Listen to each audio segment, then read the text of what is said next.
Një incident i rënd ndodhi në një fluturim të Lufthansës në muajin shkurt, kur bashkëpiloti i avionit Airbus A321 humbi ndjenjat teksa ishte vetëm në kabinën e pilotit, duke bërë që fluturimi të mbetej pa një pilot aktiv për rreth 10 minuta.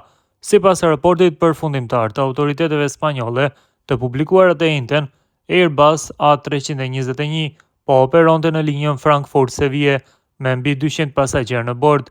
Incidenti ndodhi kur avioni kishte hyrë në hapësirën ajrore spanjolle dhe ishte afërsisht 30 minuta larg destinacionit të tij. Kapiteni doli përkohësisht nga kabina e pilotit për arsye personale, pasi kishte përcaktuar se bashkëpiloti i tij ishte në gjendje të mirë për të marrë drejtimin. Kur u kthye 8 minuta më vonë, ai gjeti derën e kabinës të mbyllur dhe bashkëpilotin pa ndjenja. Ai u përpoq të fuste fjalkalimin 5 herë, ndërsa një asistent e fluturimi u përpoq të komunikonte nëpërmjet interfonit, por pa sukses. Në fund, mekanizmi i aksesit emergjent u aktivizua dhe pak para se të skadonte komat sipërkatës, bashkëpiloti rifitoi pjesërisht vetdijen dhe hapi derën. Sipas raportit, bashkëpiloti 38 vjeçar ishte i zbehtë, i djersitur dhe kishte lëvizje të pazakonta.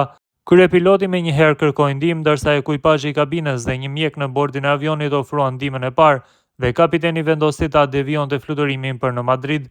Pas uljes, bashkëpiloti u dërgua në spital.